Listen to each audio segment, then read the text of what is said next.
నమస్తే. Welcome to Vidhatha news. అన్నదానం చేయడం వల్ల ఒక మనిషికి ఒక పూట కడుపు నింపవచ్చు. అట్లాగే విద్యాదానం చేస్తే వాళ్ళకు జీవితాంతం ఒక మార్గం చూపించొచ్చు. కానీ ఒక మనిషి ప్రాణాన్ని నిలబెట్టేది రక్తదానం. అలా 300 సార్లు రక్తదానం చేసి ప్రపంచ రికార్డు సృష్టించారు డాక్టర్ సంపత్ కుమార్. సో ఆయనకి ఇలాంటి రక్తదానం చేయాలన్న ఆలోచన ఎలా వచ్చింది? అటువైపు మోటివేట్ చేసిన అంశాలేంటి? ఇప్పటివరకు ఆయన ఏమేమి అచీవ్ చేశారు? ఈ విషయాలన్నీ ప్రపంచ రక్తదాతల దినోత్సవ సందర్భంగా ఆయన అడిగి తెలుసుకుందాం. నమస్కారం సంపత్ గారు. నమస్తే మేడం. బాగున్నారా? బాగున్నా.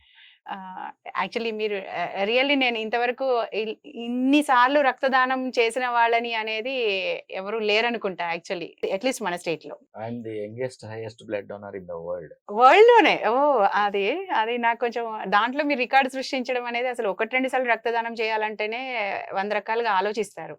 సో మీకు ఇన్నిసార్లు కంటిన్యూస్ గా రక్తదానం చేయాలి, ఇంతమందిని బతికించాలి అనే ఆలోచన, ఆ మోటివేషన్ ఎక్కడి నుంచి వచ్చింది? ఏ ఏజ్ నుంచి మీరు ఇది స్టార్ట్ చేశారు? నాకు at the age of 20 so 20 ఏళ్ల వయసులోనే మీరు స్టార్ట్ చేయడం చేశారు. జరిగింది. అంటే అప్పుడు ఏం జరిగింది ఇన్సిడెంట్? గాంధీ హాస్పిటల్లో ఒక వ్యక్తి రక్తం అందక మరణించాడని ఒక న్యూస్ పేపర్లో చదివాను. అయితే అది కూడా ఓ పాజిటివ్ బ్లడ్ గ్రూప్, నా గ్రూపే. సో అదే రోజు ఇంకెవరు కూడా చనిపోకూడదు అని చెప్పి డొనేట్ చేయడం స్టార్ట్ చేశాను. అప్పటి నుంచి ఎవ్రీ 3 మంత్స్కు డొనేట్ చేస్తూ వస్తున్నాను. కొంతకాలం పోయిన తర్వాత ఏంటంటే క్యాన్సర్ పేషెంట్స్కి, అలాగే డెంగ్యూ పేషెంట్స్కి ప్లేట్లెట్స్ అనేది 2008లో ఆ టైంలో బాగా ఈ ప్లేట్లెట్స్ అవసరం ఏంటనేది తెలుసుకున్నాను. ఈ ప్లేట్లెట్స్ కూడా ఒక ఆరోగ్యవంతమైన వ్యక్తి ప్రతి 15 రోజులకి ఇవ్వచ్చు. సో అప్పటి నుంచి ఎవ్రీ 15 డేస్కి ప్లేట్లెట్స్ ఇవ్వడం జరుగుతుంది. అంటే ప్లేట్లెట్స్ ఇవ్వడం అనేది ఉంటుందని మీరు తెలుసుకున్నప్పటి నుంచి మీరు అది ఇవ్వడం 2008 నుంచి స్టార్ట్ చేశారు. అంతకుముందు మీకు ప్లేట్లెట్స్ కూడా ఇవ్వచ్చు అని తెలియదేమో. తెలీదు. జస్ట్ ఓన్లీ బ్లడ్ ఇస్తూ వెళ్తుండే. ఆ తర్వాత ఈ ప్లేట్లెట్స్ ఇంపార్టెన్స్ అంటే డెంగ్యూ వచ్చిన వాళ్ళు ప్లేట్లెట్స్ అందకపోతే సకాలంలో చనిపోతారు. అలాగే క్యాన్సర్ పేషెంట్కి ఈ ప్లేట్లెట్స్ వాళ్ళ ట్రీట్మెంట్లో చాలా రోల్ అని తెలుసుకున్నాను, చాలా ఇంపార్టెంట్ రోల్ అని తెలుసుకున్నాను. అలాగే ప్రతి సర్జరీ జరుగుతున్నప్పుడు రక్తం గడ్డగట్టడానికి ఈ ప్లేట్లెట్స్ ఆవశ్యకత అనేది చాలా ఇంపార్టెంట్. ఒక హార్ట్ సర్జరీ కావచ్చు, లివర్ ట్రాన్స్ప్లాంటేషన్ కావచ్చు, నీ రీప్లేస్మెంట్ కావచ్చు, ఎనీ సర్జరీస్లో ఒక ప్లేట్లెట్ డోనార్ అవసరం ఉంటుందని చెప్పి తెలుసుకోవడం జరిగింది. అప్పటి నుంచి ఎవ్రీ 15 డేస్కి ప్లేట్లెట్స్ డొనేట్ చేస్తూ వస్తున్నాను. 2008 నుంచి ఎవ్రీ 15 డేస్ కి మీరు ప్లేట్లెట్స్ డొనేట్ చేస్తున్నారు. సో దీనికి కూడా ఇదే బ్లడ్ గ్రూప్ అని ఉంటుందా? అంటే ఓ పాజిటివ్ ఇవ్వాలి మీరు? ప్లేట్లెట్స్ జనరల్గా ఎనీ గ్రూప్ ప్లేట్లెట్స్ ఎవరికైనా ఇవ్వచ్చు. బట్ సమ్ కేసెస్లో ఆ కేసును బట్టి సేమ్ బ్లడ్ గ్రూప్ కూడా ఎక్కిస్తారు. ప్లేట్లెట్స్కి ఏ గ్రూప్ వాళ్ళకైనా ఇవ్వచ్చు. ఎవరైనా ఎవరికైనా ఇవ్వచ్చు. అంటే ఇప్పుడు బ్లడ్ లాగా కాదు. కాదు. బ్లడ్ అయితే ఎన్ని మంత్స్ కి, అంటే ఎంత కాలానికి ఒకసారి? 3 మంత్స్కి ఒకసారి ఇవ్వాలి.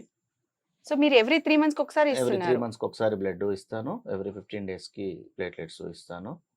అలాగే మొన్న కోవిడ్ టైంలో నేను కోవిడ్కి గురయ్యాను. ఆ వెంటనే ఎవ్రీ 15 డేస్కి ప్లాస్మా కూడా డొనేట్ చేశాను. ఆ విధంగా ఆ సంవత్సరంలో 24 సార్లు ప్లాస్మా డొనేట్ చేసి ఒక 48 మెంబర్స్ని సేవ్ చేయడం జరిగింది. అప్పటి మన ప్లాస్మా ట్రీట్మెంట్ ఉండేది కదా అప్పుడు. అప్పటి మన హెల్త్ మినిస్టర్ ఈటెల రాజేంద్ర గారు నాకు వరల్డ్ రికార్డు కూడా ఇచ్చారు.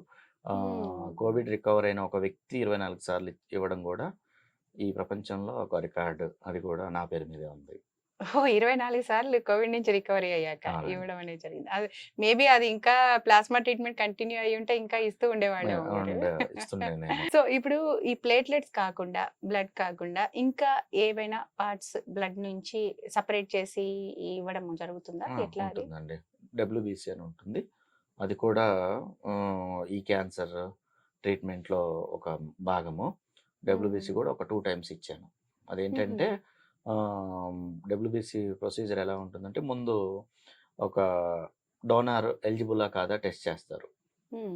అంటే ఇక్కడ ఏంటంటే బ్లడ్ ఎవరైనా ఇవ్వచ్చు. ఈ ప్లేట్లెట్స్ కానీ, ప్లాస్మా కానీ, WBC కానీ. ఏం జరుగుతుందంటే వెయిన్స్ ఇంపార్టెంట్. ఒక వెయిన్ నుంచి బ్లడ్ అంతా ఒక మెషిన్లోకి వెళ్తుంది. నార్మల్ బ్లడ్ ఇచ్చేటప్పుడు బ్లడ్ డొనేషన్లో డైరెక్ట్గా బ్లడ్ జస్ట్ తీసేయటమే కదా. అవును. వాళ్ళ బరువు 60 వరకు ఉంటే 350 ml, అబౌవ్ 60 kgs ఉంటే 450 ml కలెక్ట్ చేస్తారు. బ్లడ్ ఎవరైనా డొనేట్ చేయొచ్చు. బట్ ప్లేట్లెట్స్ కానీ, ప్లాస్మా కానీ, WBC కానీ ఖచ్చితంగా వెయిన్స్ ఉండాలి. అంటే ఒక అంటే వెయిన్‌లో వెయిన్స్ నుంచి బ్లడ్ తీస్తారు. ఆ! అది మెషిన్‌లోకి వెళ్ళిపోతుంది. ఆ మెషిన్ ప్లేట్లెట్స్ కావాలంటే ప్లేట్లెట్స్, ప్లాస్మా కావాలంటే ప్లాస్మా, డబ్ల్యూబీసీ కావాలంటే డబ్ల్యూబీసీ తీసుకొని మళ్ళీ మన బ్లడ్‌ను మనకు రిటర్న్ చేస్తుంది. హుహు. ఈ ప్రాసెస్‌లో ఏంటంటే ఒక 20 ఎంఎల్, 30 ఎంఎల్ బ్లడ్ మాత్రమే లాస్ అవుతుంది. కావాల్సిన ప్లేట్లెట్సో, ప్లాస్మానో, డబ్ల్యూబీసీనో కలెక్ట్ చేస్తుందనమాట. హుహు. So, okay. వెయిన్స్ సరిగ్గా ఉన్న వాళ్ళు మాత్రమే అంటే డొనేట్ వెయిన్స్ చేయగలరు. సరిగా ఉండడం అంటే అటు మందంగా ఉండడం అట్లా ఏమైనా స్ట్రక్చర్ ఇదా? ఆ! లేదంటే ఎట్లా? అంటే కొంతమందికి వెయిన్స్ చిన్నగా ఉంటాయి. ఓకే. వాళ్ళకు బ్లడ్ బయటికి వెళ్తుంది కానీ మళ్ళీ తిరిగి రిటర్న్ అవ్వాలి గదా! ఓకే. సో, దాని ఆ ప్రాసెస్. డయామీటర్ తక్కువ ఉంటదేమో ఆ! వాళ్ళకి అంతేనా? వెయిన్ సైజ్ అనేది ఆ! మంచి సైజ్ ఉండాలి. హుహు. జనరల్‌గా ఈ డొనేషన్‌కి సన్నగా వెయిన్స్ ఉన్నవాళ్ళు పనికిరారు. ఎస్పెషల్లీ డబ్ల్యూబీసీకి తెల్ల రక్త డబ్ల్యూబీసీకి కణాలు కానీ, ఇవ్వాలంటే. బ్లడ్ ప్లేట్లెట్స్ కానీ, ప్లాస్మాకి కానీ. ప్లాస్మాకి గాని. నార్మల్ బ్లడ్ అయితే ఓన్లీ ఎనీవన్ ఎనీవన్ ఇయొచ్చు. Anyone can donate. అంటే యాక్చువల్‌గా రక్తదానం చేయాలి అంటే నార్మల్‌గా బ్లడ్ హ్మ్. డొనేట్ చేయాలి అంటే వాళ్ళకి మెయిన్‌గా ఈ ఏజ్ నుంచి ఈ ఏజ్ అని ఉంటుంది కదా! అంటే వాళ్ళకి ఏమి ఉండాలి? ఏంటి? అర్హతలేంటి? అనర్హతలేంటి? 18 ఇయర్స్ మగవాళ్ళైనా, ఆడవాళ్ళైనా. 18 ఇయర్స్ నిండిన వాళ్ళకి ఎలాగైతే ఓటు హక్కు వస్తుందో, ఎలాగైతే డ్రైవింగ్ లైసెన్స్ వస్తుందో, హ్మ్. అలాగే రక్తదానం చేసే అర్హత కూడా వస్తుంది. ఈ 18 సంవత్సరాల నుంచి 65 సంవత్సరాల వరకు 18 ఏళ్ల నుంచి 65 ఏళ్ల 65 వరకు వరకు వాళ్ళు ఇవ్వచ్చు. ఇవ్వచ్చు. అంటే మేల్స్ అయితే 3 మంత్స్‌కి ఒకసారి. ఫీమేల్స్ అయితే 4 మంత్స్‌కి ఒకసారి. అచ్చా! అంటే ఫీమేల్స్‌లో కొంచెం ఎక్కువ లేట్‌గా ఇదవుతుందా ఎందుకంటే బ్లడ్? వీళ్ళు పీరియడ్స్ టైమ్‌లో బ్లడ్ లాస్ అవుతారు కాబట్టి 4 మంత్స్‌కి ఆ! ఒకసారి అచ్చచ్చా! ఫీమేల్స్ దగ్గర కలెక్ట్ చేస్తారు. కలెక్ట్ చేస్తారు. ఓకే. ఎవరైనా 12.5% హెమోగ్లోబిన్ ఉండాలి. ఎవరైనా 45 కేజెస్ అబోవ్ ఉండాలి. ఎవరు ఇవ్వకూడదు మరి? వీళ్ళైతే ఇవ్వడానికి అనర్హులు అని చెప్పడం ఎవరికి? ఏవైనా సెక్సువల్ ట్రాన్స్‌మిటెడ్ డిసీజెస్ ఉన్నవాళ్ళు, హెచ్ఐవి, హెపటైటిస్ ఇలాంటి జబ్బులు ఉన్నవాళ్ళు ఇవ్వకూడదు. క్యాన్సర్ క్యాన్సర్ ఉన్నవాళ్ళు ఇవ్వకూడదు. అలాగే ఆహ్, షుగర్ పేషెంట్స్ ఇన్సులిన్ తీసుకుంటారు కదా! వాళ్ళు ఇవ్వకూడదు. ఓహ్! ఇన్సులిన్ కాకుండా నార్మల్ టాబ్లెట్స్ మీద ఉన్నవాళ్ళు ఇవ్వచ్చు. టాబ్లెట్స్ మీద ఉన్నవాళ్ళు ఇవ్వచ్చు. హుహు. అలాగే థైరాయిడ్ ప్రాబ్లమ్ ఉన్నవాళ్ళు ఇవ్వకూడదు. థైరాయిడ్ ఉన్నవాళ్ళు కూడా ఇవ్వదు. అంటే ఇవ్వకూడదు. Any kind of hormonal issues ఉన్నవాళ్ళు ఇవ్వకూడదా? Thyroid especially. And BP. BP మామూలుగా నార్మల్‌గా ఉన్నవాళ్ళైతే ఇవ్వచ్చు. బీపీ అప్ అండ్ డౌన్స్ ఉంటాయి కదా! వాళ్ళు కూడా డొనేట్ చేయడానికి అర్హులు కాదు. హార్ట్ అటాక్ వచ్చి తగ్గిన వాళ్ళు అట్లా? ఇవ్వకూడదు. హార్ట్ స్ట్రోక్ వచ్చినప్పుడు వాళ్ళకేంటంటే సర్జరీ జరుగుతుంది కదా! ఆ తర్వాత వాళ్ళను ప్రిఫర్ చేయరు. స్టెంట్ ఏసిన వాళ్ళైనా స్టెంట్ కూడా ఏసిన వాళ్ళు ప్లస్ బైపాస్ చేయించుకున్న వాళ్ళు వాళ్ళు కూడా ఇవ్వకూడదు. ఇవ్వకూడదు. ఓకే. ఇప్పుడు అంటే ఈ ఏజ్ నుంచి ఈ ఏజ్ అని 18 ఇయర్స్ నుంచి అని అన్నారు 65 కదా మీరు. ఇయర్స్. అంటే 18 ఇయర్స్ వచ్చిన తర్వాత కూడా వాళ్ళు బరువేమన్నా ఇంత బరువు కంపల్సరీ ఉండాలి అని కూడా ఉంటుందా? కొంతమంది 45 మరి కేజెస్. లో వెయిట్ ఉంటారు కదా! అవును. అది ఎట్లా? 45 kgs minimum weight. Either males or females. 45 kgs 45 కేజీలనేది మినిమమ్ బరువు. 18 సంవత్సరాలు నిండి ఉండాలి. 12.5 హిమోగ్లోబిన్ ఖచ్చితంగా ఉండాలి. ఒక మనిషి బతకడానికి 6%, 7% సరిపోద్ది. బట్ ఒక మనిషి వేరే మనిషిని బతికించడానికి, డొనేట్ చేయడానికి ఆ! ఖచ్చితంగా 12.5% హిమోగ్లోబిన్ ఉండాలి. హిమోగ్లోబిన్ ఉండాలి. Either blood donation, platelets donation, plasma donation ఏ డొనేషన్‌కైనా ఓకే. 12.5% అనేది హిమోగ్లోబిన్ కంపల్సరీగా ఉండాలి. దేనికైనా అవే తీస్తారు కాబట్టి, హ్మ్. ఇది మీరెప్పుడైనా స్టెమ్ సెల్స్‌కి ఏమన్నా ఇచ్చారా డొనేషన్ అట్లా ఏదైనా? అంటే ఇక్కడ అంటే మామూలుగా ఏముంటుందంటే, ఏ ప్లాస్టిక్ ఎనీమియా అట్లా కొన్ని కొన్ని కేసెస్‌కి మ్యాచ్ అవుతది బోన్ మ్యారో. వాళ్ళు మాత్రమే డొనేట్ చేయాల్సి ఉంటది. అంటే ఇప్పుడు ఔట్ ఆఫ్ 10, 8, 7 అట్లా ఉంటది. హాఫ్ మ్యాచ్డ్ అంటారు కదా! హాఫ్ మ్యాచ్ హాఫ్ అంటే మ్యాచ్. 5 అట్లా హ్మ్. మ్యాచ్ అయిన వాళ్ళు డొనేట్ చేయొచ్చు. ఎస్పెషల్లీ బోన్ మ్యారో ట్రాన్స్‌ప్లాంటేషన్‌కి. అదే సమ్ హెచ్ఎల్ఏ మ్యాచింగ్ ఏదో అంతే. సంథింగ్ అంతే. ఉంటుంది జస్ట్ కదా! లైక్ ఇదేనండి. ఆ ప్రొసీజర్ గూడా ఇలాగే ఉంటుంది. మనం ప్లేట్లెట్స్ గాని, ప్లాస్మా గాని, డబ్ల్యూబీసీ గాని ఎలా ఉంటుందో అది కూడా అంతే. హ్మ్. మీకు అలా ఇచ్చే అవకాశం అంటే ఇక్కడ ఏంటంటే నా శాంపుల్ ఇవ్వడం జరిగింది. అది ఎవరికైనా మ్యాచ్ అయితే వాళ్ళు అప్పుడు మీరు ఫోను చేస్తారు. ఓకే. అప్పుడు మనం వెళ్లి ఇవ్వాలి. అంటే మ్యాచింగ్ అనేది చాలా టఫ్ ప్రొసీజర్ అనమాట. బయట వ్యక్తులకు మ్యాచ్ అవ్వదు. ఫ్యామిలీ మెంబర్స్‌కి మ్యాచ్ ఒక్కొక్కసారి అవుతుంది. ఇగ ఎక్కువ అవకాశాలు ఉంటది మ్యాచింగ్ అనేది. యెస్. యెస్. కరెక్టే. ఇప్పుడు మీరు ఇన్నేళ్ల నుంచి దాదాపు ఒక 20 ఏళ్ల 25 నుంచి ఏళ్ళు కంప్లీట్ 25 అయింది. ఏళ్ళు అయినాయి గదా! ఇన్నేళ్ల నుంచి చేస్తున్నారు గదా! అంటే మేబీ మీరు బిఫోర్ మ్యారేజ్ నుంచి స్టార్ట్ చేసుంటారు. ఆ! అంతేనా? అంతే. అంతే. మ్యారేజ్ అయిన తర్వాత ఫ్యామిలీ మెంబర్స్ ఎవరన్నా మిమ్మల్ని అంటే ఇన్ని సార్లు బ్లడ్ ఇస్తే ఎలాగా అని వాళ్ళు భయపడడం కానీ అలాంటిదేమన్నా జరిగిందా? ఏం లేదు. మీరు ఫ్యామిలీ అవేర్ నుంచి చేసారా? మంచి సపోర్ట్ ఉంటది. ఎందుకంటే నా వైఫ్ సాఫ్ట్‌వేర్ ఇంజినీర్. తనకి తెలుసు. నా పాప ఇప్పుడు ఎంబీబీఎస్ ఫోర్త్ ఇయర్. వాళ్ళకి మెడికల్‌గా తెలుసు. ఒక హెల్తీ పర్సన్ ఎవ్రీ 3 మంత్స్‌కి డొనేట్ చేయొచ్చు. ఎవ్రీ 15 డేస్‌కి ప్లేట్లెట్స్ గాని, ప్లాస్మా గాని, డబ్ల్యూబీసీ గాని డొనేట్ చేయొచ్చు. అవి తెలుసు. సో, ఫ్యామిలీ నుంచి ఎటువంటి అబ్జెక్షన్స్ లేవు. వాళ్ళు ఇస్తున్నారా? ఇచ్చేవాళ్ళున్నారా ఆ! ఫ్యామిలీలో? మా పాప ఎవ్రీ 4 మంత్స్‌కి ఇస్తుంది. ఆల్మోస్ట్ 10 టైమ్స్ ఇచ్చేసింది ఇప్పటికే. 18 ఇయర్స్ నిండినప్పటి నుంచి ఓకే. ఇస్తూనే ఉంది రెగ్యులర్‌గా. జనరల్‌గా ఎవరైనా పిల్లలు ప్రొఫెషన్‌లో వారసత్వం తీసుకుంటారు. అవును. అవును. సో, మీ బ్లడ్ డొనేషన్‌లో మీ పాప అవును. వారసత్వం తీసుకున్నారు. ఎగ్జాక్ట్‌లీ. ఎగ్జాక్ట్‌లీ. అది. ఇప్పుడు మీరు ఎంతో మందికి కొన్ని వేల మందికి చేసుంటారు. ఐ థింక్ అట్‌లీస్ట్ వందలు, వేలు కాదు వందలు. వందలు. అంటే మీరు 300 టైమ్స్ చేశారు కాబట్టి అంటే ఆ బ్లడ్‌లో మీరు ఇంకా ప్లేట్లెట్స్ అవన్నీ కలిపితే అవును. ఇంకా అయి ఉంటాయి. ఇట్స్ అరౌండ్ 500 మెంబర్స్‌ను 500 నా ఓన్ బ్లడ్ ప్లేట్లెట్స్ ప్లాస్మా ద్వారా సేవ్ చేయడం జరిగింది. సేవ్ అబోవ్ చేశారు. 500 మెంబర్స్. చేశారు కదా! వాళ్ళని మీరెప్పుడైనా కలవడం తటస్థించిందా? అంటే బేసిక్‌గా ఏముంటుందంటే ఎక్కడ ఎమర్జెన్సీ అనేది తెలుసుకోవడం, ఇవ్వడము. కొంతమంది మాత్రం వా వాళ్ళని ఇప్పుడు మనకు ఎమర్జెన్సీలో చేయడం జరుగుతది గదా! వాళ్ళు టచ్‌లో ఉంటారు. హ్మ్. వాళ్ళు గూడా మీరు మాకు టయానికి హెల్ప్ చేశారు. మేము గూడా చేస్తామని వాళ్ళు గూడా మా అవసరాల్లో చేసేవాళ్ళు కూడా ఉన్నారు. ఓహ్! అలా అలాంటి వాళ్ళు టచ్‌లో ఉన్నారు. ఉన్నారు ఉన్నారు. మీకు. హ్మ్. అంటే ఇక్కడ వాళ్ళేనా? లేకపోతే వేరే వేరే ఊళ్ళో వాళ్ళా? ఎక్కడ వేరే అంటే ఇప్పుడు హైదరాబాద్ అనేది ఇక మెడికల్ హబ్ మీకు తెలియనిదేం లేదు. ఎక్కడెక్కడి నుంచో వస్తుంటారు. ఇప్పుడు ఫర్ ఎగ్జాంపుల్ విజయవాడ పర్సన్స్ వచ్చారిక్కడ. మనకెప్పుడైనా అవసరం ఉన్నప్పుడు వాళ్ళక్కడ కాల్ చేస్తే వాళ్ళు కూడా స్పందించి కూడా హెల్ప్ చేయడం జరిగింది. అలాగే గుంటూరు, విజయవాడ, రాజమండ్రి అంటే డిఫరెంట్ డిఫరెంట్ మన ఏపీ అండ్ తెలంగాణ ఏరియాస్ నుంచి ఉన్నారు. కర్ణాటక, ఆహ్, మహారాష్ట్ర అట్లా ట్రీట్మెంట్‌లో భాగంగా వస్తూ ఉంటారు గదా! అవును. అట్లా గూడా మాకు వాళ్ళు మా దగ్గర హెల్ప్ తీసుకున్న వాళ్ళు అంటే నా నుంచి హెల్ప్ తీసుకున్న వాళ్ళు అక్కడ మనకు అవసరానికి కూడా వాళ్ళు డొనేట్ చేయడం గూడా జరిగిందనమాట. ఓకే. మీరు జనరల్‌గా కూడా ఎక్కడ ఎవరికి రక్తం అవసరం ఉన్నా అంటే మీ బ్లడ్ గ్రూప్ మ్యాచ్ కాకపోయినా ఇంకెవరిదన్నా మ్యాచ్ అవుతుందేమో అని చెప్పి సర్క్యులేట్ చేస్తూ ఉంటారు అవునండి. జనరల్‌గా. అవును. అంటే మీరేమైనా గ్రూప్ లాంటిదేమైనా క్రియేట్ చేసారా? అవేర్‌నెస్‌కి చాలా ఇలా హౌ గ్రూప్స్ ఉంటాయి. జనరల్‌గా ఒక రిక్వైర్మెంట్ నాకొచ్చిందనుకో మేడం, ఆ! నేనైతే నాకున్న ప్రతి కాంటాక్ట్‌కి నేను పంపిస్తూ ఉంటాను. మీకు కూడా తెలుసు. అదే గదా! ఆల్మోస్ట్ అంటే ఆ మెసేజ్‌కి ఎవరైనా రెస్పాండ్ అయిపోయి డైరెక్ట్‌గా హాస్పిటల్‌కెళ్ళి ఇవ్వగలిగితే రిక్వైర్మెంట్ ఫుల్‌ఫిల్ అవుతుంది. అలాగా గడిచిన 25 సంవత్సరాల్లో ఒక 20,000 మందికి పైగా హెల్ప్ చేయగలిగాను. ఓహ్! హ్మ్. 20,000 మందికి. 100% 20,000 అబోవ్ మెంబర్స్‌కి నేను అరేంజ్ చేయడం జరిగింది. నేను స్వచ్ఛందంగా 300 సార్లు ఇవ్వడం ఎంత ఇంపార్టెంటో 20,000 పీపుల్‌కి నేను ఈ పాస్ట్ 25 ఇయర్స్‌లో చేయటం గూడా అంతే ఇంపార్టెంట్. అదేదో ఆ సినిమాలో చిరంజీవి మీరు చేసిన ఇంకో మరో ముగ్గురి చేత అది చేయించండి అన్నట్టుగా వాళ్ళు ఇంకో మీరు ముగ్గురికి ఆ! జేస్తారు. అన్నట్టుగా మీరు ఒక్కరే 20,000 మందికి అరేంజ్ రైట్. చేశారు. అంటే ఇప్పుడు ఒకవేళ ఫర్ ఎగ్జాంపుల్ ఎవరికైనా బ్లడ్ అవసరం ఉన్న వాళ్ళు ఉన్నారు. జనరల్‌గా వాళ్ళు ఎవరో తెలిసిన వాళ్ళని అడుగుతారు. లేదంటే హాస్పిటల్ వాళ్ళ నుంచి ఇది చేయడం జరుగుతుంది.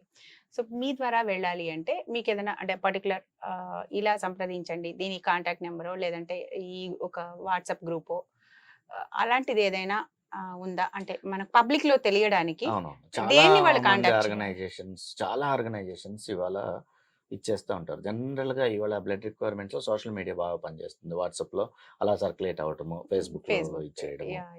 ఎగ్జాక్ట్‌లీ. చాలామంది నాలాగా వర్క్ చేసేవాళ్ళు చాలామందున్నారు. ఎవరో ఒకళ్ళకి అంటే ఇదెలా ఉంటుందంటే, ఎవ్రీ డే వాళ్ళకొచ్చిన రిక్వైర్మెంట్స్‌ని ఏం చేస్తారంటే, వాళ్ళ గ్రూప్స్‌లో ఫార్వర్డ్ చేస్తారు. ఆ టైంలో ఎవరో ఒకళ్ళు హ్మ్. స్పందించి ఇవ్వడం జరుగుతుంది. రోజు మాకు రిక్వైర్మెంట్స్ ఒస్తాయి. హ్మ్. ఎందుకంటే వాళ్ళకు జనరల్‌గా హైదరాబాదు ఆల్మోస్ట్ నా నంబర్ ఒకటి ఉంటుందన్నమాట. ఒక ఫ్యాన్సీ నంబర్ 9992345678. 999 2345678. మీరే చెప్పండి కరెక్ట్‌గుంటది. 9992345678. ఓకే. ఈ అదేంటంటే నంబర్. Common number. ఓకే. హైదరాబాద్‌లో ఎవరికైనా ఎమర్జెన్సీలో బ్లడ్ గాని, ప్లేట్లెట్స్ గాని, ప్లాస్మా గాని, డబ్ల్యూబీసీ గాని కావాలంటే కాంటాక్ట్ చేస్తుంటారు. ఓహ్! ఈ నంబర్‌కి ఖచ్చి కాంటాక్ట్ చేస్తే హ్మ్. అప్పుడు మీరు ఎవరి ద్వారానైనా ఇవి విల్ అరేంజ్ చేయగలను. దట్ అంతే 90% కదా! అరేంజ్ చేయగలుగుతాను మేడం. హ్మ్.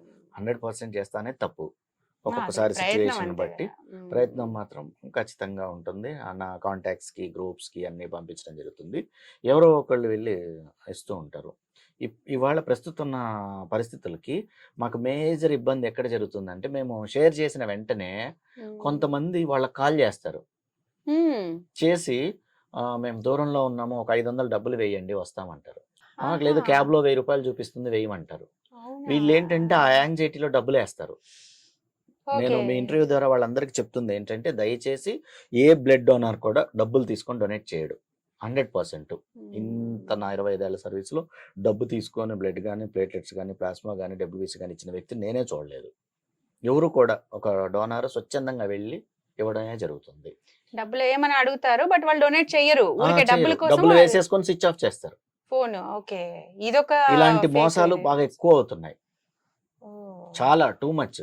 అందుకని ఫస్ట్ నాకొచ్చిన రిక్వైర్మెంట్ వచ్చిందనుకోండి, నేను మా గ్రూప్స్‌లో గాని ఎక్కడైనా పోస్ట్ చేసేటప్పుడు నేను వాళ్ళకి ఫస్ట్ కాల్ చేసి చెప్తాను. ఏవండీ ఎవరైనా డబ్బులు అడిగితే వేయొద్దు. వాళ్ళకి నిజంగా రావడానికి ఖర్చవుతుందంటే వాళ్ళు హాస్పిటల్‌కి వచ్చి డొనేట్ చేసిన తర్వాత వాళ్ళ క్యాబ్ ఖర్చో, బైక్ ఖర్చో, పెట్రోల్ ఖర్చో ఇవ్వండి. 99% అడగరండి. అవును. ఒక అడగరు. రక్తదాత స్వచ్ఛందంగా తన డబ్బుతో వచ్చి డొనేట్ చేసి ఎళ్తాడు. అవును. ఇది ఎవరు అడగరు. చాలా ప్రాబ్లమ్‌గా ఉంది ప్రస్తుతం అయితే. ఓహ్! ఒక అది 1 కూడా ఇయర్, 2 ఇయర్స్ నుంచయితే కొన్ని వేల మంది ఒక హైదరాబాద్‌లోనే మోసపోతున్నారు ప్రతిరోజు. వాళ్ళలా డెస్పరేటివ్‌గా ఉంటారు కదా! అది లైఫ్ అండ్ డెత్ క్వెషన్ కాబట్టి గబుక్కున ఏసేస్తారేమో నిన్న వాళ్ళు. 3 నెలల పాపకి ఏబీ పాజిటివ్ 3 నెలల బాబు అపోలో జనరల్ హాస్పిటల్‌లో ఏబీ పాజిటివ్ అవసరం అని చెప్పి సర్క్యులేట్ చేయడం జరిగింది. చేసే ముందు నేను చెప్పాను. ఎవరైనా డబ్బులు అడిగితే వేయొద్దు అని. హ్మ్. వాళ్ళు కొంచెం మీకు ఖచ్చితంగా వస్తారు. ఈరోజు డేట్‌లో మీకు రిక్వైర్మెంట్ ఫుల్‌ఫిల్ అవుతుందని చెప్పినా గూడా వాళ్ళు రూ.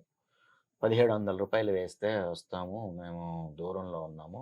క్యాబ్ ఇంత చూపిస్తున్నాను కానీ వేశారు. వేయగానే వాడు డబ్బులు తీసుకున్నాడు. గూగుల్ పే, ఫోన్‌పే ఇప్పుడు ఈజీ అయిపోయింది కదా! మనీ అవును. ట్రాన్స్‌ఫర్ స్విచ్ హ్మ్. ఆఫ్ చేసుకున్నాడు. చెప్పినా కూడా ఇంత చెప్పినా గూడా. ఆ! అయ్యో! నిన్న జరిగిన ఇన్సిడెంటే. రీసెంట్‌గా. నిన్ననే. సో, ఎవ్వరు కూడా డబ్బులు వేయొద్దు. మోసపోవద్దు. సో, బ్లడ్ అది డోనార్ వస్తారు ఇంపార్టెంట్. స్వచ్ఛందంగా హ్మ్. ఇస్తారు. 99% ఎవరు ఏ డబ్బు అడగరు. ఇన్ కేస్ ఎవరైనా వాళ్ళకేమన్నా మీరు వాళ్ళ పెట్రోల్ వాళ్ళ కన్వీనియన్స్ ఏదైనా ఇవ్వాలి అనుకుంటే ఖచ్చితంగా వాళ్ళు డొనేట్ చేసిన తర్వాత ఇవ్వండి.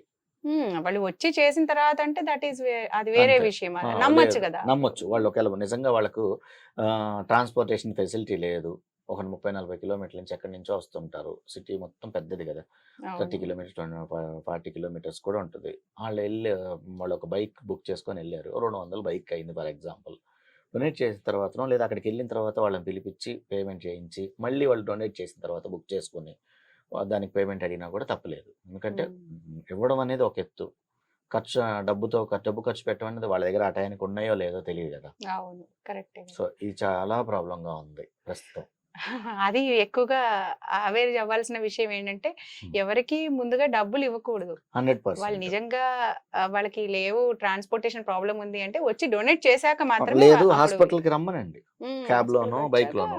అది అక్కడే క్యాబ్ అతనికి పే చేయొచ్చు కదా మనం. చేయొచ్చు గదా! అలాగే అవును. అయిపోయిన తర్వాత కూడా అవును. మనం క్యాబ్ బుక్ చేసుకోమనొచ్చు. ఆ క్యాబ్ అతనికి డబ్బులిచ్చి పంపియచ్చు. పంపించు. యెస్. ఎగ్జాక్ట్‌లీ. ఇదొక్కటి మాత్రం ఖచ్చితంగా చేయాలి. కొన్ని వేల మంది లాస్ అవుతూ ఉన్నారు డబ్బు ఇలా. ఇవి ఇంకా రీసెంట్‌గా ఏంటంటే యాక్చువల్లీ మీరు రీల్స్ అవి కూడా చేస్తూ అవేర్‌నెస్ క్రియేట్ చేస్తున్నారు ఇచ్చాము. గదా! దీని ఎన్నిచ్చినా మీద. కూడా మనం రీచ్ అవ్వడం అనేది ఆ! తక్కువే గదా! ఇప్పుడు అవును. ఆల్‌మోస్ట్ మన ఏపీ అండ్ తెలంగాణలో 10,00,00,000 మంది ఉన్నాము. అసలే మనాళ్ళకి ఉపయోగపడే విషయాలు చూడడం కష్టం. 100% హెల్త్ గురించి అంటే ఇంకా అట్‌లీస్ట్ ఈ పక్కన రీల్స్ పడేయరు. ద్వారా అన్నా ఆహ్, చూస్తారని జెప్పేసేసి ఆ అవును. అవేర్‌నెస్ కోసమైనా గూడా అవును. కొన్ని కొన్ని రీల్స్ చేయడంలో ఉద్దేశ్యం ఏంటంటే ఆ! ఒక రీల్‌లో మనం క్లియర్‌గా చూపిస్తాం. ఒక వ్యక్తి ఎలా మోసం చేస్తున్నాడనేది. ఆ! ఈ బ్లడ్ డొనేషన్ యెస్. విషయంలో. యెస్. అవును. సో, దానివల్ల అవి అలా అలా అలా సర్క్యులేట్ అయినప్పుడు గుర్తొస్తుంది. అరే! ఆ రీల్‌లో అట్‌లీస్ట్ మనం చూసాం గదా! అవును. డబ్బులేస్తానని జెప్పి అదే వస్తానని చెప్పి డబ్బులేయించుకొని మోసం చేశాడు కదా! అని. అని. అప్పుడన్నా అది ఇదవుతది. అవును. ఇప్పుడు ఆ అబ్బాయి 3 నెలల అబ్బాయి అన్నారు కదా! దొరికిందా దొరికింది. ఏబీ దొరికింది. పాజిటివ్ దొరికింది. అరేంజ్ అయిందా? దొరికింది. హుహు. హ్మ్. ఓకే. ఇప్పుడు ఈ thalassemia patients, sickle cell anemia patients వీళ్ళకి కూడా రెగ్యులర్‌గా బ్లడ్ ఎక్కించాల్సి వస్తూ అవును. ఉంటుంది. సో, వాళ్ళ కోసం మీరేమైనా వర్క్ చేస్తున్నారా? ఈ తలసేమియా అనేది ఒక జన్యుపరమైన వ్యాధి. ఈ ఒక అవును. తలసేమియా బాబు గాని, పాప గాని ఒక సంవత్సర కాలం బ్రతకడానికి 15-20 రోజుల మధ్యలో ఒక డోనార్ కావాలి. యాహ్! ఒక్క పాప గాని, ఒక బాబు గాని బ్రతకాలి అంటే 20 మంది అవసరం ఉంటుంది. హ్మ్. అవును. వాళ్ళ లైఫ్ ఒక 1 ఇయర్ వాళ్ళ లైఫ్‌కి. యెస్. మేమేం చేస్తామంటే చాలా మందికి బ్లడ్ క్యాంప్స్‌కి సపోర్ట్ చేస్తాం. తలసేమియా సికిల్ సెల్ సొసైటీ శివరాంపల్లిలో ఉంటుంది. ఇదేంటంటే ట్రస్ట్. అవును. అసలు ఒక్క రూపాయి డబ్బులు తీసుకోరు. వాళ్ళే ట్రాన్స్‌ఫ్యూజన్ ఫ్రీగా చేస్తారు. మందులు ఫ్రీగా ఇస్తారు. జస్ట్ వీళ్ళు అక్కడికి వెళ్ళడం, ట్రాన్స్‌ఫ్యూజన్ చేయించుకోవడం, వచ్చేయటం. 20 రోజులు 15-20 రోజులకొకసారి. హ్మ్. వాళ్ళొక సంవత్సరంలో ఒక 20 మంది ఖచ్చితంగా ఉండాలి. అలాంటి వాళ్ళు 3000-4000 మంది మన తెలంగాణలో ఉన్నారు. ఈ పేషెంట్స్. ఈ పేషెంట్స్. హ్మ్. మనం గనక గణాంకాలు గనక చూసినట్లయితే ప్రతి సంవత్సరము భారతదేశంలో 10,000 మంది తలసీమియా పిల్లలు పుడుతూ ఉన్నారు. ఇంకా పుడుతూ ఉన్నారు. ఇంకా పుడుతున్నారు ఎవ్రీ ఇయర్. ఈ జెనెటిక్ డిజార్డర్‌ను ఎలా అరికట్టొచ్చంటే హెచ్‌బీ1A2 అని చెప్పేసి ఒక టెస్ట్ ఉంటుంది. మ్యారేజ్ కంటే బిఫోర్ వీళ్ళు ఇద్దరు ఎవరెవరో అయితే పెళ్లి చేసుకుంటున్నారో వాళ్ళిద్దరు గనక ఈ టెస్ట్ చేసుకుంటే పుట్టబోయే పిల్లలకు తలసీమియా వచ్చే అవకాశం ఉంటే వాళ్ళు డ్రాప్ అవ్వచ్చు. HB1A2 టెస్ట్ గనుక యెస్. చేయించుకుంటే. యెస్. అది ఎంతవరకు రిస్క్ ఉంది? లేదు చెప్పేస్తుంది. వచ్చేది అది ఎవ్రీథింగ్ తెలిసిపోతుంది. మీరు చేసుకోవడం వల్ల మీకు పుట్టబోయే పిల్లలు తలసీమియా వాళ్ళు పుడతారు అనేది తెలుస్తది. తెలిసిపోతుంది. అప్పుడు వాళ్ళ అప్పుడు ఏంటి అనేది డెసిషన్ తర్వాత డెసిషన్ వాళ్ళు క్లియర్ చేసుకోవాలా లేదా చేసుకోవచ్చు. అనేది. ఇప్పుడు వాళ్ళిద్దరికి చేసుకుంటేనే పుడతారు. వాళ్ళు అవును. వేరే వేరే వాళ్ళని చేసుకున్నప్పుడు అవకాశం ఉండదు. అవకాశం ఉంది. అది ఖచ్చితంగా ఎవరైతే పెళ్లి చేసుకోవాలనుకుంటున్నారో హెచ్‌బీ1A2 ఆ టెస్ట్ అనేది చేసుకుంటే భవిష్యత్తులో తలసీమియా పిల్లలు పుట్టకుండా మనం కొంతవరకు నివారించవచ్చు. నివారించవచ్చు. ఇది అట్లీస్ట్ జాతకాలు చూపించడానికన్నా బిఫోర్ ఇలాంటి బ్లడ్ టెస్టులు టెస్ట్ చేయించుకోవడం చేసుకోవడం ఇంపార్టెంట్ ఏమో. Yes exactly. బట్ మన వాళ్ళు దీనికి కన్నా ఎక్కువ ఇంపార్టెన్స్ దానికి ఇస్తున్నాము. అంతే. అయినా కూడా వచ్చే సమస్యలు వస్తూనే ఉంటాయి. కానీ ఇంకోటి, మీరు ఇన్ని సార్లు బ్లడ్ డొనేట్ చేశారు, ఇంతమందికి మీరు థాలసీమియా ఈ సొసైటీకి కూడా ఇస్తున్నారు కదా, చాలా క్యాంప్స్ ఇవ్వడం చాలా క్యాంప్స్ ఇస్తున్నారు కదా. అసలు ఫస్ట్ ఆఫ్ ఆల్ ఇలాంటిది ఓకే, మీరు న్యూస్ చూసినప్పుడు మీకు మోటివేషన్ అయింది అన్నారు. మరి మీ చిన్నప్పుడు అంటే మీ పేరెంట్స్ వాళ్ళు ఇలాంటి పనులు ఏవైనా చేయడం అంటే, జనరల్ గా ఎవరమైనా మనము మన పేరెంట్స్ నుంచే ఏవైనా ఇన్కల్కేట్ అవుతాయి మన లోపల. సో అలాంటివి మీ పేరెంట్స్ లో ఏమైనా చూసి మీరు అట్లా ఏమైనా మోటివేట్ అయినవి అంటే ఉన్నాయా? వాస్తవంగా నేను నాకెంత 20 ఏళ్ళకి నేను బ్యాంక్‌లో క్లర్క్ కమ్ క్యాషియర్ జాబ్ వస్తే హైదరాబాద్ రావడం జరిగింది. ఓకే. అప్పటి వరకు కరెక్ట్‌గా 25 ఏళ్ల కిందట ఎవరికీ అంత రక్తదానం మీద కూడా అవేర్‌నెస్ కూడా లేదు. అసలేంటంటే చాలా అపోహలు ఉన్నాయి కదా! రక్తం ఇవ్వకూడదు అని అవును. కొంతమంది, ఇస్తే వీక్ అవుతారని. ఇలా చాలా అపోహలు ఉన్నాయన్నమాట. ఫస్ట్ అవును. నేనేమనుకున్నానంటే నాకేం డిఫరెన్స్ అనిపియలేదు. ఫస్ట్ టైం డొనేట్ చేసినప్పుడు. నాకున్న ఏదో కొద్దిపాటి డౌటో, ఫియరో ఆ ఫస్ట్ డొనేషన్‌లోనే పోయింది. అప్పటినుంచి నేను రిపీటెడ్‌గా ఇస్తూ, నేను ఎవరిని అడిగినా కూడా ఇలాగ భయపడుతూ ఉన్నప్పుడు నేను అనుకున్నాను ఒక 200 సార్లు ఇచ్చి నేనే ఒక ఇన్స్పిరేషన్‌గా ఉండాలి అని. ఏం జరగదు అని చూపించాలి అందరికి చూపించాలనుకున్నాను. అని. అటువంటిది ఇప్పుడు 200 అనుకున్న చోట బ్లడ్ కావచ్చు, ప్లేట్లెట్స్ కావచ్చు, ప్లాస్మా కావచ్చు, డబ్ల్యూబీసీ కావచ్చు, ఆల్మోస్ట్ ఆల్ కాంపోనెంట్స్ ఇవ్వడం జరిగింది. సో దేని వల్ల కూడా ఏ ప్రాబ్లం రాదని రాలేదు. నిరూపించగలిగారు. ఇప్పుడు గడిచిన 25 సంవత్సరాల్లో నాకు ఎటువంటి ప్రాబ్లం రాలేదు. వచ్చేది ఉంటే ఏదో ఒక ప్రాబ్లం అనేది రావాలి కదా! ఎక్కడ అవును. గూడా. ఇంకొకటి ఏంటంటే ఈ డొనేషన్‌కి వెళ్ళినప్పుడు ఈ ప్లేట్లెట్స్ గానీ, ఈ ప్లాస్మా గానీ, డబ్ల్యూబీసీ గానీ స్క్రీనింగ్ చేస్తారు. మస్ట్ మన బ్లడ్ తీసుకుంటారు శాంపిల్. 1 అవర్ అన్ని టెస్టులు చేస్తారు. కనీసం ఒక 4, 5 వేల రూపాయల టెస్టులు ఆ రోజు మనం డొనేట్ చేయడం వల్ల ఫ్రీగా మనం పొందొచ్చు. పొందొచ్చు. ఏ Yes. ఎఫెక్ట్ ఉన్నా గూడా మనకి ఇమ్మీడియేట్‌గా తెలుస్తుంది. ఈ స్క్రీనింగ్‌లో అన్నీ బాగుండాలి. హెచ్ఐవి, హెపటైటిస్ చాలా ఆల్మోస్ట్ అన్ని టెస్టులు జరిగిపోతది. ఎటువంటి జబ్బులు లేవు. వీళ్ళు ఆరోగ్యవంతులని పూర్తిగా నిర్ధారణ అయిన తర్వాత 1 అవర్ తర్వాతనే ఈ ప్రొసీజర్ స్టార్ట్ అవుద్ది. 1 hour procedure, 1 hour screening. 2 hours మాత్రం ఖచ్చితంగా ఎవరైనా కూడా వెయిట్ చేయాలి. ఏది బ్లడ్, ప్లేట్లెట్స్, ప్లాస్మాకైతే. ఓకే. బ్లడ్ అయితే సింపుల్ ప్రొసీజరు. ఎళ్ళగానే డొనేట్ చేస్తారు. 5 మినిట్స్‌లో అయిపోతుంది. వాళ్ళు దాన్ని టెస్ట్ చేస్తారు. యూజ్ అవుతే 100కు 99% ప్రతి బ్యాగ్ యూజ్ అవుతది. ఎవరికన్నా ఏదైనా డిసీజెస్ ఉంటే వాళ్ళది యూజ్ చేయలేని పరిస్థితి ఉంటే వాళ్ళకి ఇన్ఫార్మ్ చేస్తారు. అలా. ఇప్పుడు మామూలుగా బ్లడ్ తీసి మామూలుగా సినిమాల్లో చూపిస్తారు చూడండి, వాళ్ళ నుంచి పైపు వీళ్ళకి పెట్టి, యాక్చువల్ గా అలా జరగదు కదా. అది జరగదండి. మామూలుగా ఎలా చేస్తారు? ప్రాసెస్ ఎలా ఉంటది? బ్లడ్ తీసిన తర్వాత దాన్ని ఏమైనా ప్రాసెస్ చేస్తారా? బ్లడ్ ఎట్లా? తీసిన తర్వాత ఖచ్చితంగా ఇక్కడ 2 పార్ట్స్ అన్నమాట. హోల్ బ్లడ్ అన్ని టెస్టులు చేసి ఎక్కించడం జరుగుతుంది. ఇప్పుడు ఏంటంటే 90% పీఆర్బీసీ అంటారు. Packed red blood cells. ఈ మనం ఇచ్చే ఒక యూనిట్ బ్లడ్‌ను 3 కాంపోనెంట్స్‌గా డివైడ్ చేస్తారు. పీఆర్బీసీ ప్యాక్డ్ రెడ్ బ్లడ్ సెల్స్‌గా ఒక component. Fresh frozen plasma FFP అంటారు. ఈ ఎఫ్ఎఫ్పి ఏంటంటే డిఫరెంట్ ప్రొసీజర్స్కి ఎఫ్ఎఫ్పి యూజ్ అవుద్ది.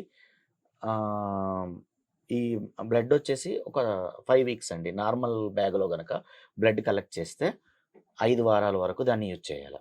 ఓకే. 5 వారాలు మించి గనక అది బ్యాంక్‌లో ఉంది పనికిరాదు. అంటే పనికిరాదు. పనికిరాదు. అసలు ఏంటంటే అసలు బ్లడ్ 5 వారాలు ఉండడం అనేది ఏ బ్లడ్ బ్యాంక్‌లో సాధ్యం కాదు. ఎందుకంటే మన భారతదేశంలో గణాంకాలు కనుక మనం చూసినట్లయితే ఎక్కువ మందికి ప్రతి అవసరం. సంవత్సరము యాక్సిడెంట్స్ కావచ్చు, గర్భిణీ స్త్రీలకు కావచ్చు, సర్జరీస్ కావచ్చు, దేనికైనా మనకు 4 కోట్ల యూనిట్ల రక్తం అవసరం అన్నమాట. ఓకే. అదసలు వేస్ట్ అవ్వడం అనేది జరగనే జరగదు. ఎప్పుడు 4 కూడా కోట్ల యూనిట్ల రక్తం అవసరం. అయితే ప్రస్తుతం మనకు షార్టేజ్. అందుబాటులో ఉన్న రక్తం ఒక 50 లక్షల యూనిట్లు. ఇంకా 3,50,00,000 యూనిట్లు కావాలి. కావాలి. సో, ఎప్పుడు కూడా 99.99 బ్లడ్ అనేది వేస్ట్ కాదు. ఇలా వచ్చేస్తుంటాయి. ఇలాగా అవసరం ఉన్నవాళ్ళు తీసుకెళ్తూ ఉంటారు. ఈ బ్లడ్ కలెక్ట్ చేసిన తర్వాత ఈ టెస్ట్‌లన్నీ చేసిన తర్వాత హోల్ బ్లడ్ 90% 10% మాత్రమే హోల్ బ్లడ్ ఎక్కిస్తున్నారు. ఒక 90% ఏం చేస్తున్నారంటే ఇప్పుడు 3 కాంపోనెంట్స్‌గా విభజిస్తారు. Fresh blood, PRBs, packed red blood cells, fresh frozen plasma, RDP random platelets. ఈ 3 కాంపోనెంట్స్ ఒక వ్యక్తి ఒక యూనిట్ బ్లడ్ డొనేట్ చేస్తే 3 ప్రాణాలు కాపాడొచ్చు. ఒకటేమో పీఆర్‌బీసీ, ఒకటేమో ఆర్‌డిపి, ఒకటేమో ఎఫ్ఎఫ్పి. ఈ ఎఫ్ఎఫ్పి వచ్చేసేసి 1 ఇయర్ వరకు యూజ్ చేసుకోవచ్చు. బర్నింగ్స్ కానీ, ట్రాన్స్‌ప్లాంటేషన్స్ కానీ చాలా కేసెస్‌లో FFP fresh frozen plasma use అవుతుంది. అలాగే ఆర్‌డిపి వచ్చేసరికి దాని పీరియడ్ వచ్చేసేసి ఒక 5 డేస్. 5 డేస్‌లో ఎవరికన్నా అవసరం ఉంటే చేసుకోవచ్చు. బ్లడ్ వచ్చేసేసి నార్మల్ బ్లడ్ వచ్చేసేసి 5 వీక్స్ 35 రోజులు. సార్గమ్ బ్యాగ్స్ అని ఉంటాయన్నమాట. అది ఇంకొక 1 వీక్ పెడుతుంది. 6 వీక్స్ 42 డేస్. ఇప్పుడు బ్లడ్ గ్రూప్స్‌లో కూడా చాలా ఉన్నాయి కదా! అవును. అంటే కొంతమంది కొందరికే ఇవ్వచ్చు. అంటే ఏ బ్లడ్ గ్రూప్ వాళ్ళో ఆ బ్లడ్ గ్రూప్‌కి ఇవ్వడం ఒకటీను. అంటే ఒక రకమైన బ్లడ్ గ్రూప్ అదే యూనివర్సల్ డోనర్స్ అండ్ యూనివర్సల్ రిసిపియెంట్స్ అని అంటాం కదా! కొంచెం దాని గురించి వివరంగా చెప్పండి. ఎవరెవరికి ఇవ్వచ్చు అనేది? బేసిక్‌గా ఎలా ఉంటుందంటే యూనివర్సల్ జనరల్‌గా blood 4 types. A positive, A negative, B positive, B negative, AB positive, AB negative, O positive, O O negative. Negative. Yeah! వీళ్ళు ఏంటంటే ఇంతకుముందు ఏంటంటే బ్లడ్ అనేది సరిగ్గా దొరికేది కాదు.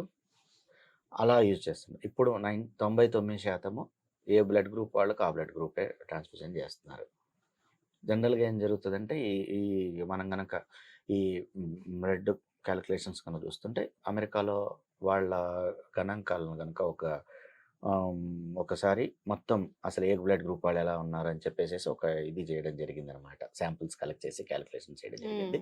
ఆ కాలిక్యులేషన్స్‌లో మనం గనక చూసినట్లయితే ప్రతి 100 మందిలో 38 మంది ఓ పాజిటివ్ వాళ్ళు ఉంటారు. ఓహ్! ప్రతి 100 మందిలో 7 ఓ నెగెటివ్ వాళ్ళు ఉంటారు. ప్రతి చాలా 100 రేర్ మందిలో ఇది. 100 మందిలో 38 మంది ఓ ఓ పాజిటివ్ పాజిటివ్. ఉన్నారు. ఓ నెగెటివ్ 7 ఉన్నారు. ఏ పాజిటివ్ ప్రతి 100 మందిలో 34 మంది ఉన్నారు. ఏ నెగెటివ్ వచ్చేసరికి 6 ఉన్నారు. బి పాజిటివ్ ప్రతి 100 మందిలో 9 మంది ఉన్నారు. బి నెగెటివ్ వచ్చేసేసి 3 ఉన్నారు. ఏబి పాజిటివ్ వచ్చేసేసి ప్రతి 100 మందిలో 2 ఉన్నారు. ఏబి నెగెటివ్ ప్రతి 100 మందిలో 1 ఉన్నారు. అన్నిటికంటే రేరెస్ట్ బ్లడ్ గ్రూప్ వచ్చేసేసి Bombay phenotype blood group. Yeah! Bombay phenotype అంటారు. అంటే అసలు అదేంటి? అంటే ఇది ఓ కొంచెం పాజిటివ్‌లోనే సబ్ గ్రూప్ ఇది. ఇదేంటంటే రేరెస్ట్ బ్లడ్ గ్రూప్. ఒక 20,000 మందిలో ఒకళ్ళకుంటుంది. చాలా తక్కువ మంది ఉంటారు. ఏబీ నెగెటివ్ కన్నా కూడా రేర్ గ్రూప్ ఇది. ఏబీ నెగెటివ్ కంటే కూడా రేర్ గ్రూప్. ఏబీ పాజిటివ్ 2 ఉన్నారు. ఏబీ నెగెటివ్ ఒక్కళ్ళున్నారు కదా! 100 మందిలో ఒకళ్ళకు ఏబీ నెగెటివ్ మనం క్యాచ్ చేయొచ్చు. కానీ 20,000 మందిలో ఒకరంటే ఒకళ్ళు. That is too much. Bombay phenotype. ఎందుకంటే బాంబే ఫినోటైప్ అనేది ఎందుకంటే బాంబేలో ఉండేవాళ్ళు ఎక్కువ మంది. కాదండి. ఒక స్పెషల్ అది ఓ పాజిటివ్ గ్రూప్ వాళ్ళలోనే ఒక స్పెషల్ గ్రూప్ అనమాట. వాళ్ళు ఆ బాంబే ఫినోటైప్ అనేది ఇంకా రేరెస్ట్ బ్లడ్ గ్రూప్. ఓకే. మీరు చిరంజీవి బ్లడ్ బ్యాంక్ తరపున కూడా చేశారు. చిరంజీవి గారు కూడా మిమ్మల్ని అప్రిషియేట్ చేసినట్టున్నారు కదా! అంటే ఎన్ని సార్లు చేశారు చిరంజీవి బ్లడ్ బ్యాంక్ నుంచి? 206 సార్లు చేశాను. 200 సార్లు? 206 సార్లు. 206 సార్లు చిరంజీవి బ్లడ్ బ్యాంక్ ఇచ్చారు. ఈ భారతదేశంలో ఒక బ్లడ్ బ్యాంక్‌లో ఒక వ్యక్తి ఇన్ని సార్లు ఇచ్చిన చరిత్ర లేదు. సో, ఇందులో కూడా మీరు చరిత్ర సృష్టించారు. ఓకే. ఇప్పుడు మీరు జనరల్‌గా బ్లడ్ డొనేషన్ ఇస్తూ ఓకే. చరిత్ర సృష్టించారు. రికార్డుల మీద రికార్డులు వస్తూ ఉన్నాయి. ఓకే. ఫైన్. అట్లాగే అవయవ దానం పట్ల కూడా మీరు అవేర్‌నెస్ క్రియేట్ చేయడం కోసం ఏమైనా వర్క్ చేస్తున్నారా? మీరు కూడా అవయవాల్ని డొనేట్ చేయడం ఏమైనా నేను జరిగిందా? డొనేట్ చేయడం జరిగింది. మోహన్ ఫౌండేషన్ అని ఉంటుంది. ఆ! మనం వాళ్ళకు చేయొచ్చు. లేదు డైరెక్ట్‌గా మెడికల్ కాలేజీలకు చేయొచ్చు. అంటే ఎవరైతే డొనేట్ చేస్తారో హ్మ్. వాళ్ళేంటంటే ఇన్ఫార్మ్ చేయాలి. ఓకే. ఆ! మా మన ఇంట్లో వాళ్ళు మనకేమన్నా అయింది. ఇన్ఫార్మ్ చేస్తే వాళ్ళొచ్చి తీసుకెళ్తుంటారు. ఈ అవయవ దానంలో ఏంటంటే ఇమ్మీడియేట్‌గా యూజ్ అయ్యేవి వచ్చేసి ఐస్ ఉంటాయి. అవును. హ్మ్. ఇంకా రెటినా యూజ్ చేయడం తీసుకోవడం జరుగుతుంది.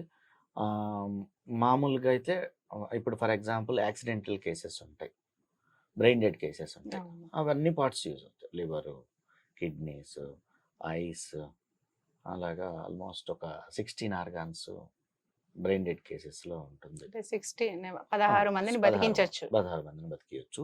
బ్రెయిన్ డెడ్ కేసెస్ అయితే. Brain dead. అదే గనక మనం స్వచ్ఛందంగా బ్రతికున్నప్పుడే ఎవరికైనా ఏమన్నా చేయాలి అనుకోండొచ్చు. ఇప్పుడు ఫర్ ఎగ్జాంపుల్ ఆహ్, 2 కిడ్నీలో ఒక కిడ్నీ డొనేట్ చేసి డొనేట్ చేయొచ్చు. ఆనందంగా బతకొచ్చు. మనకున్న లివర్‌లో కొంత పార్ట్‌ను పార్ట్ డొనేట్ ఇవ్వచ్చు. చేసి ఆనందంగా బతకొచ్చు. యాహ్! అంతవరకు చేయొచ్చు. బట్ ఆ! ఇప్పుడు మీరు అంటే ఈ దానం ఏదైనా అవయవాలు కావచ్చు, బ్లడ్ కావచ్చు.